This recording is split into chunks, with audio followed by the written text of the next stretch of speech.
Hey everybody, what's going on? Welcome to day 29 of my 31 days of Halloween countdown. And we continue with the amazing t-shirts. This one is a new 1978 Halloween release from Cavity Colors by the amazingly talented Devon Whitehead.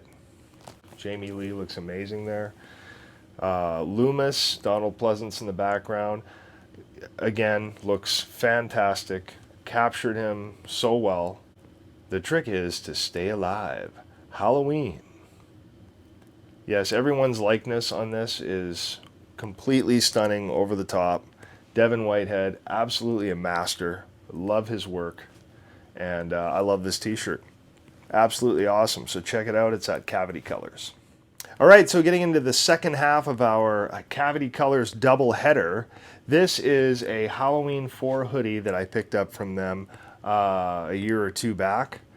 It has this nice little touch of young Michael's mask on the front with some blood behind it. And if you check out the back, here, I'll flip the hood for you so it looks a little easier to see. Just a beautiful design, again from Devon Whitehead, of course. I think Loomis just looks fantastic in this. Captured the look so well. Just the detail on it. I mean, Jamie looks fantastic. And the shot of Brady, of course, getting his neck snapped by Michael. Michael looking awesome. Yeah, Donald Pleasance looks fantastic. And again, some more amazing designs by Devon Whitehead for Cavity Colors.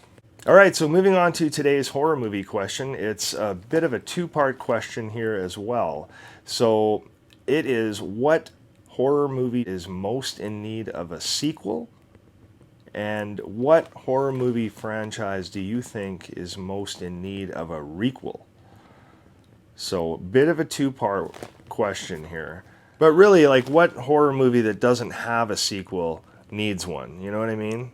Have you ever thought there's one out there that really needs a sequel? That's kind of what I want to know. As a kid, I always wanted to see a sequel to, like, the Monster Squad. But having that whole thing set up for, you know, every 100 years they can come back kind of thing, from a marketing standpoint, wasn't very smart.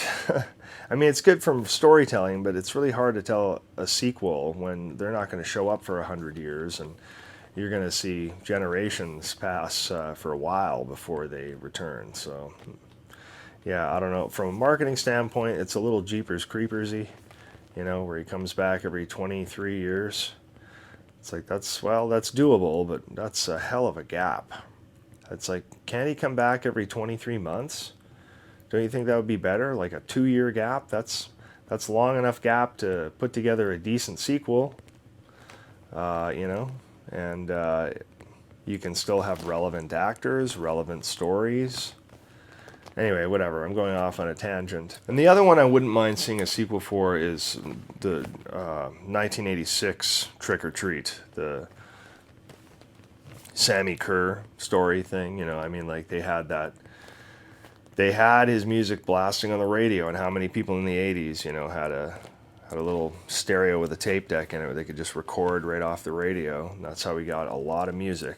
So, you know, it's pretty easy to think somebody was recording it, and, you know, all you got to do is play it and Sammy comes back. I think that'd be pretty rad to hear that, or somebody finding an old tape that actually had it on there or something. That would be an interesting story.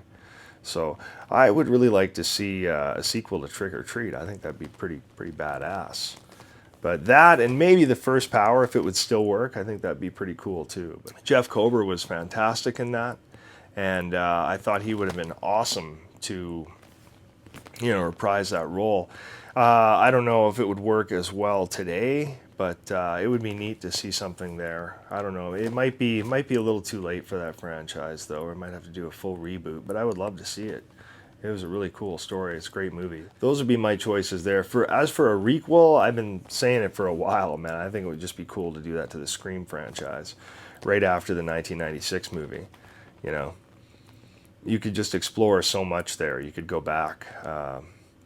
You know, like at the end of Scream 96, we weren't 100% sure Stu was gone. I mean, he could have survived the whole incident and, you know, had his ass in jail for like 25 years for his part in what he and Billy did, you know, and by now he'd probably be getting out of prison, you know, 25, 30 years later, somewhere in that ballpark. And then, you know, something starts happening and you can just pick up from there, and you can bring back really awesome characters like Randy, you know, Dewey wouldn't be gone. And, well, so many wouldn't be gone, to be honest with you, but it would just be a cool way to bring that cast back and that vibe with a fresh story. Plus, you know, who doesn't like seeing the OG killers come back, you know? So yeah, I would probably say a requel for the original Scream would be an interesting idea.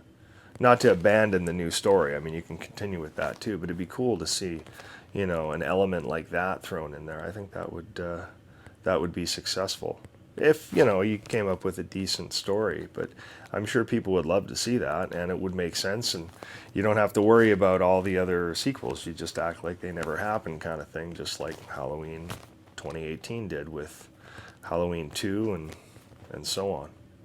Anyway, that's kind of my thoughts on the subject. What do you guys think? What would you want to see as a sequel for a movie that really has never had a sequel? Because that's kind of what I'm asking. And what movie do you think could really use a requel out of those franchises that have been done, you know? Something like that. Anyway, let me know what your thoughts are in the comments, and we will see you for day 30.